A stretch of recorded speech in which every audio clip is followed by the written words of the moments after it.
Stop calling my name. Where are you? Flower. And my wife comes in.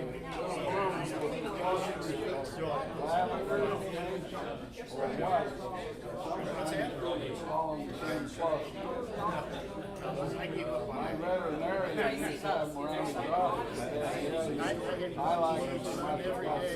They're self-seated. You want one? I wanted to get up and see what they were. We've got, and it was in front of the community garden. I'm Gordon Gilroy. We did a sleep session. I've got 18 dozen plants. She would get up. I've only got 22. I might different varieties. We've got a few weeks.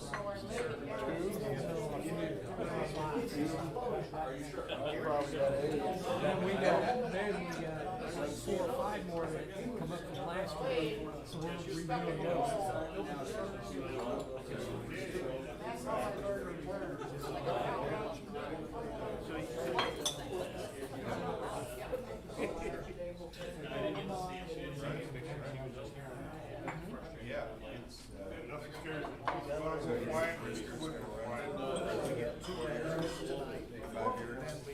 Show and tell. Do something, but it's not going to be as big as a presentation. They're going to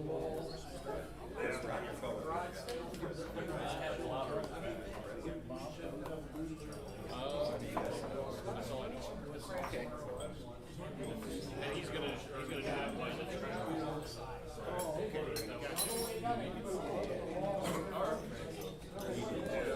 All right, good evening. Thank you all for coming out on this very nice evening where instead of doing yard work or something else, you're here with us. So, air conditioning here. very true. Thankfully it didn't rain. It was supposed to rain today at some point. Yeah, Did it? sure. It did much out of it. It rained about a quarter or an eighth of an inch. All right, start out first. We have a couple guests here tonight. And I'm sorry, I'm horrible with names, so if I could.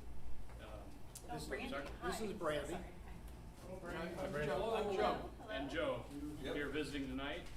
I came to listen to Carl. Well, you're in luck because we're gonna have a couple of really great presentations. So. And then I don't think we have any other new. I don't think we have new members there. I'm guessing, Norm. Oh, I'm sorry. I'm Harold. Harold Corner, my cousin. Okay, sorry, I snuck in on me. I didn't see it there. And then a couple of quick things. Our picnic is next month, and that is going to be at the park in Chatham, the JC Park. So that's the park that's next to the water tower. So when you're on Walnut, and we'll email out the address, of course, but it's on Walnut, right next to Casey's, the gas station right there. You got the gas station, the water tower, and it's right back there. So we chose that because it's somewhat close to Springfield, and it's right next to, like directly next to the kids park. So if you're bringing your kids or grandkids, or even great grandkids, they'll be right there, so you don't have to be separated from everybody else watching them, because you can be right there. So, hey, how's it going? And then another thing, we have our letter back from the IRS. So as of, I think it's backdated. So as of March 6th, of this year, we are a 501c3 nonprofit. So that'll save us money here and there on several things, like our fees we just paid to rent that park would have been free had we had this like a month sooner. Our website then becomes 80% cheaper. Our annual fees on that website become free. So that's just a couple of quick things that we save money on by doing this. And then of course there's a lot of other opportunities we've talked about already in the past that we're trying to look into. So Can we go back to your office and get a refund? maybe, I don't know. Okay. So it just says, it just says, we're pleased to inform you that we determined you're exempt from federal income tax under IRS section 501c3. Donors can deduct contributions they make to your IRC under IRC section 170. Also qualified to receive tax deductible bequests, devices, transfers, or gifts under a different section. And that's pretty much what it says. So the only extra thing we have to do is file a 990 form every year. And then the only other thing I have is Dave brought in a saw. If anybody would like to purchase that for a donation to the club, miter saw. And this is a Black & Decker, right? What do you say about the shop? You know, I couldn't find the name on there. Looks like, looks like a box. Buy it, make a donation to the club. I don't know. But if anybody's interested in purchasing that, just where everything's fair. So thank you, Dave. And it's a tax deductible. It is. Joe's a CFO, tax accountant type Okay. person. I need your help. Next, our treasurer, Bob. Well, since we don't advertise or since we're on Facebook, we don't mention our treasury balance, but it's on a piece of paper on the table for you guys to see.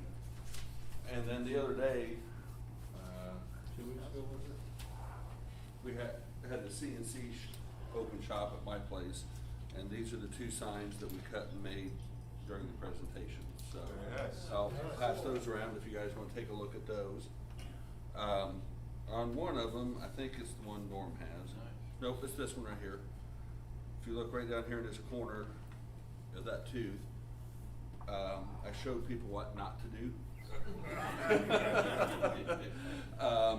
I forgot to zero out the bit when I changed bits, so it just started drilling and was gonna drill till, you know what, froze over. But luckily I caught it, so it didn't do too much damage. And then I also have a laser that I just got and just started kind of messing with, and this is a cup that I did with our new logo on it. So I'll pass that around. Again, this is side B, okay, the good side. If you look at side A, you'll see what not to do again. So this is my cup. Did you figure out whatever that was? No. Just shut down? As he mentioned, for some reason during cutting the file, the machine would just stop halfway through cutting. And the only thing to figure out, honestly, I used the flash drive later on another project and it worked. So it had to be a CREP file, but what corrupted the file, I have no idea. So, but we worked around it, so it ended up working out, but I had to do it. What should have just been one file and one cut all the way through, it took 2. So, somehow the file got corrupted, but I don't have any idea how or why, so. And then Dustin already mentioned that, and, okay, all right. Oh, wait, what, are you gonna talk about those? Oh, The rifle? Yeah. Okay. Right, if you haven't been here for a few months, Norm's handing out a raffle ticket. We can't do raffles for cash for 5 years from the date of this letter. So, at least as per the law here.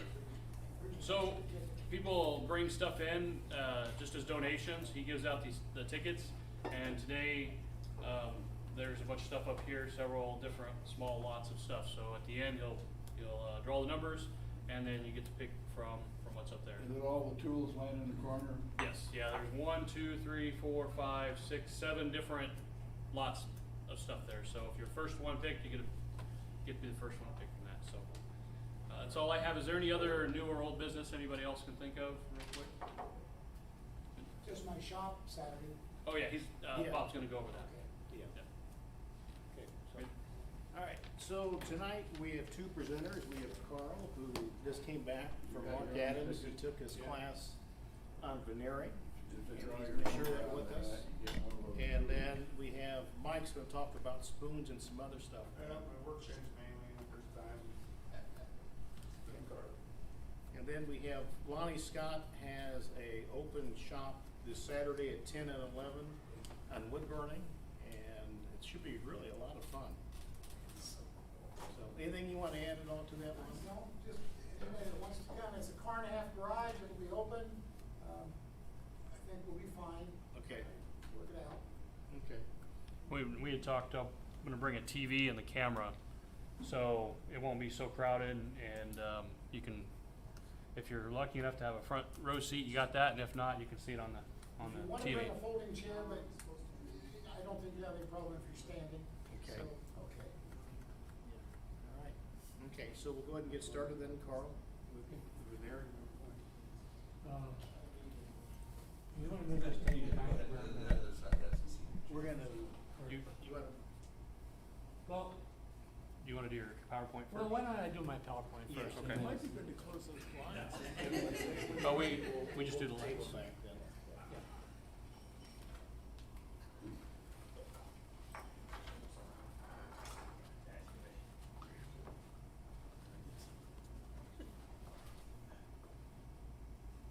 So last month, So is that blind back there? Yeah, sorry. They're good.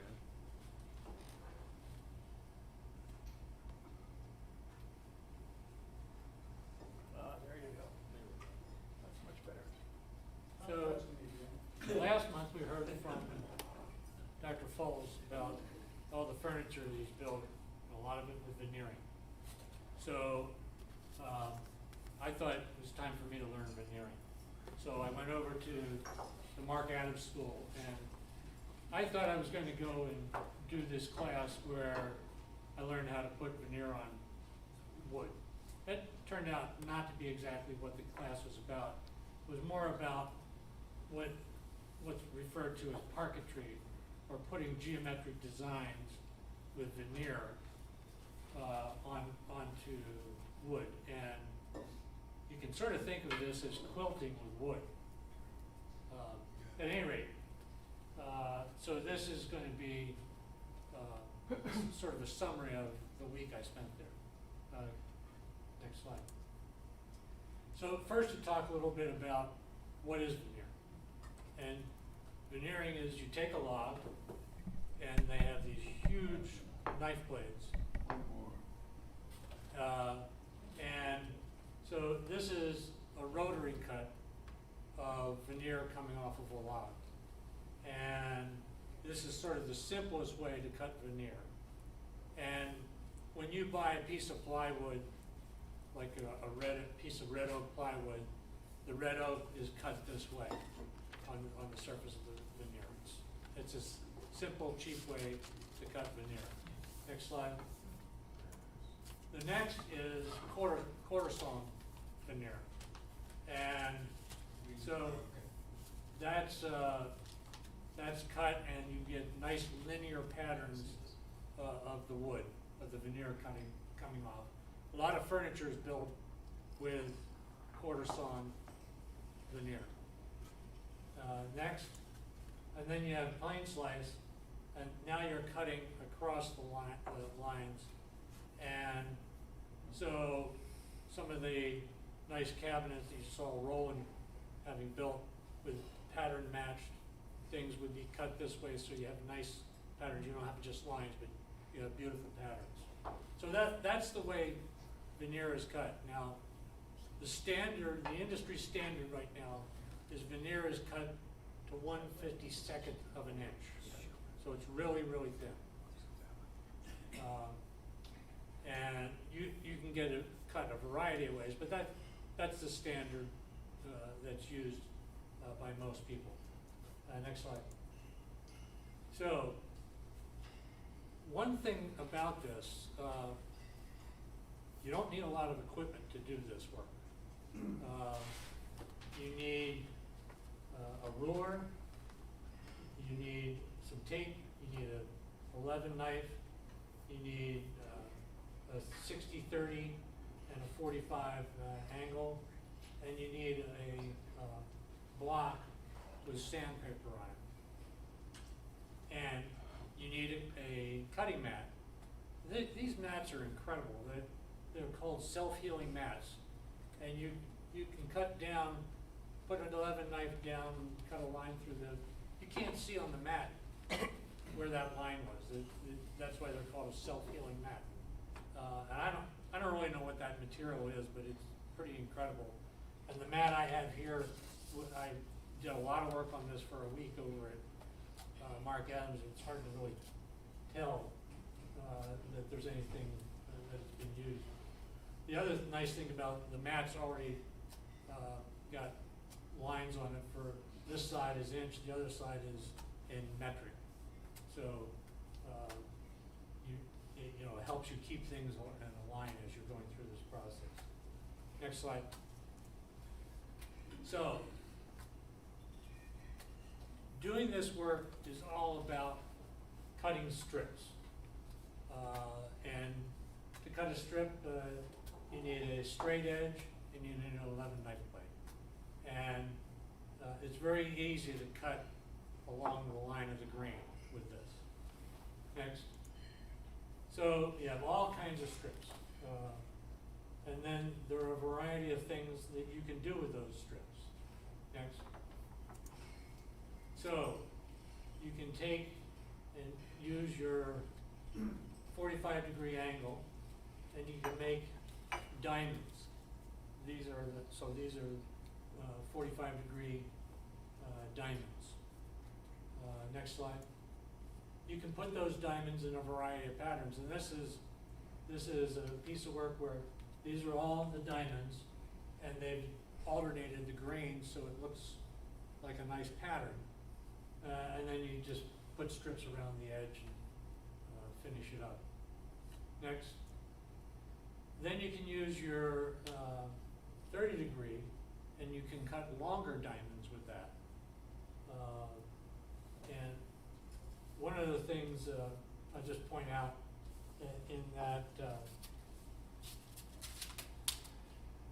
30 degree, we've got pieces of sandpaper that are there and it helps you hold this against the wood nicely. You don't use this to cut your knife across, but you use it to line up a straight edge that will allow you to do that. And I'll demonstrate that to you later. But anyway, you get these diamond patterns. Next slide. Then you can do a variety of things like this and put those around in a pattern. And this is an example of something I did. It's just like what you see up there. This is these 30-degree diamonds put in a circle like that.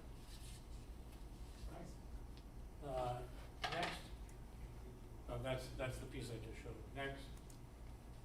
And one of the things that Mark had us do is set up a collage of using the 45-degree diamonds and the 30-degree diamonds. I can just pass that around so you can see that collage. Next.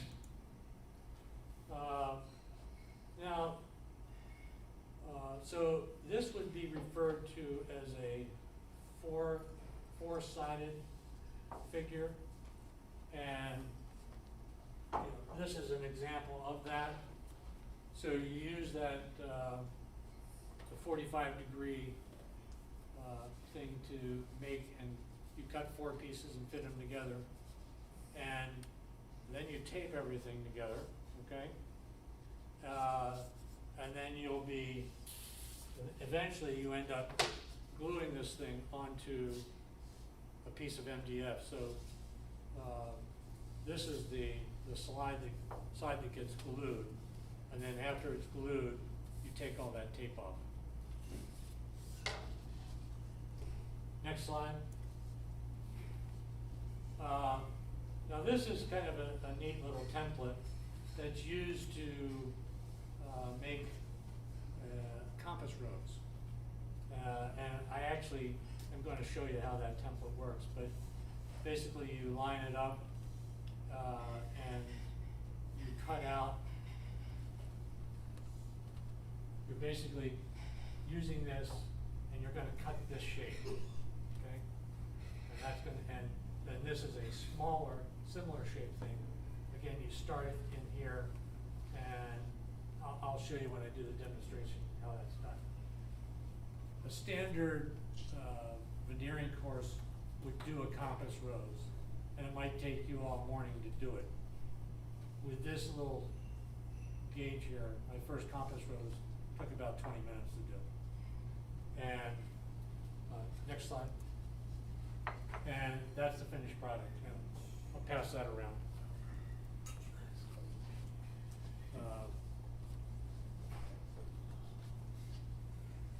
So in this case, I took the compass rose that I built, put it over top of this four-way piece, see that the green goes?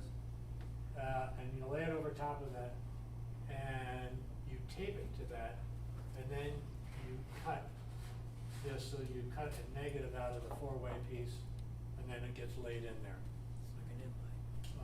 It's like an inlay. It's exactly right. Next slide. And these are examples of all the things you can do with the 30-degree diamonds. And then here's a 30-degree diamond with some 45-degree diamonds interspace into that. Next. And this compass rose thing, of course you make a compass rose, but you can do other things. And I'm sure you've all seen this in furniture before, where you have this type of fan pattern and inlaid into the wood, and that's how it's done. You start out and you make these compass rose pieces, and then in this case you then fan them together. And it takes 10 to make a half circle of that. Next slide. You can then take strips and you tape them together, and now all these strips are exactly an inch wide, and then you can cut them. Next. And you got this, and you cut 8 more of those, and you've got this. Next slide. Simplest checkerboard ever. Okay? I'll send this around.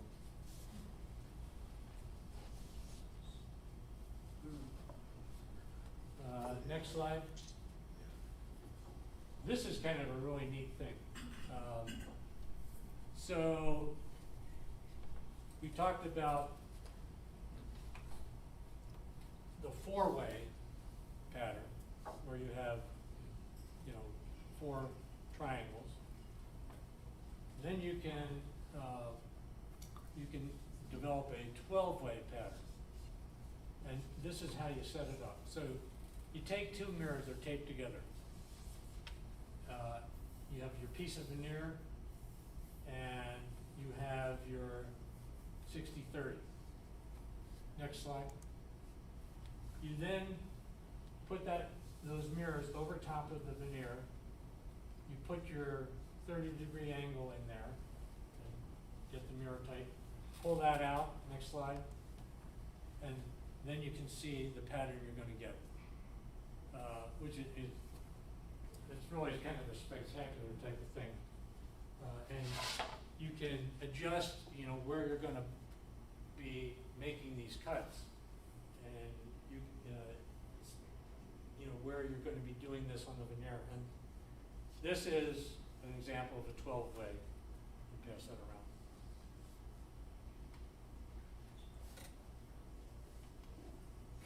around. Okay, next slide. So this is several layers stacked up, so you have the same pattern going through, and that's why you use a mirror, so you can see it. The way Yeah, it's gonna look. that's exactly right. So you can see how it's going to come out. Right, how it's going to look, exactly. Next slide. How many days was your class at Mark Adams? 5 days. And how many items were you able to make on site? all of these that I have here. Ice cream's on the Twice a day. One for lunch and one for later in the day when I'm staying late. So this is just an example of that. Next slide. This is an interesting thing. This is called sand shade. So they have this sand in a frying pan on a burner, and that sand gets heated up to maybe about 400 degrees. You then can take your strips and slide it back and forth through the sand, and it slightly burns the tip of the thing. Next slide. And then that gives you this, here's the burn part right here, and it gives you a image of, it gives this like a 3D weave. And so this is an example of sand shading. And when I built this, all the grains are set up for these. They're all pointing, each quadrant, the grains all point to the center of the quadrant. In a computer bag. Behind you. Next slide. Yeah, it's like shadowing, except it's just done by slightly burning. And then you can do other things with the veneer. This is a template where you can use it to cut different shapes, and those are called fish scales, and you can put those fish scales together to make all kinds of unusual patterns with them. Sure. So, you know, and these get stacked up, and I don't have an example of, because I actually didn't do one of these, but other than I made that one cut. Go ahead, next one. Now, this is the guts of doing veneering, and this is a vacuum bag. And there are two things. This is a polyurethane or a polyvinyl bag, usually about 30 mils in thickness. And then you have a power source here that applies a vacuum to that bag. So you put your pieces in there. You've put glue on the MDF. You've put your veneer piece on top of that. You put it in this bag, turn the pump on, and that ends up applying about 1,700 pounds of pressure per square foot to that veneer. And it's a way of getting it really nice and smooth. And if you're putting this on curved surfaces, I'm sure maybe Roland can comment about this, but when you veneer curved surfaces, you're using a vacuum bag as well? Yeah, oh yeah. Yeah. You Okay. put it on a caul Right. that's curved, and then just put it in the bag, yeah. Right. So this is the only really expensive piece of equipment you need to do this, because everything else I have here is relatively inexpensive, you know, in terms of, and the amazing thing to me is that, you know, you don't need a lot of equipment other than the vacuum bag to actually do this. You need to plan ahead and cut your MDF that you're going to put your veneer on. The other thing is that when you veneer, you always have to veneer both sides. Because if you don't veneer both sides, you'll get a distortion. You'll get some bending of the core board. For core boards, you can use MDF, you can use particle board, you can use plywood, although that wasn't really recommended by Mark Adams. You can use hardwood, poplar. You can put this on poplar. So you have all different, all the pieces I'm passing around here, they're put on MDF, 1/4-inch MDF.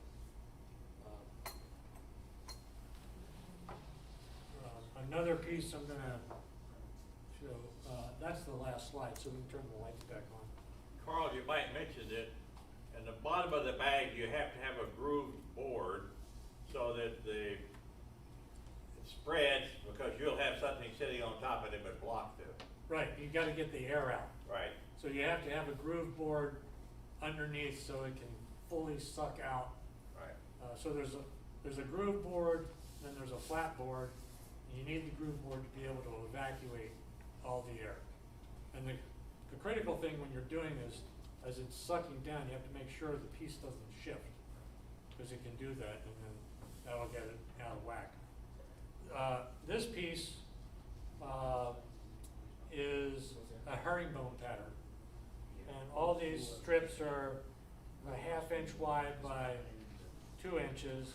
They're put together, and they have to be cut really precisely in order for this to work, so that it all fits together and you don't drift off in one way. And then, you know, you can put veneer around this to highlight it. Let me pass that piece around. Would you like to mention what type of glue you use? We use Titebond white, and you use white because some of the glue is going to come through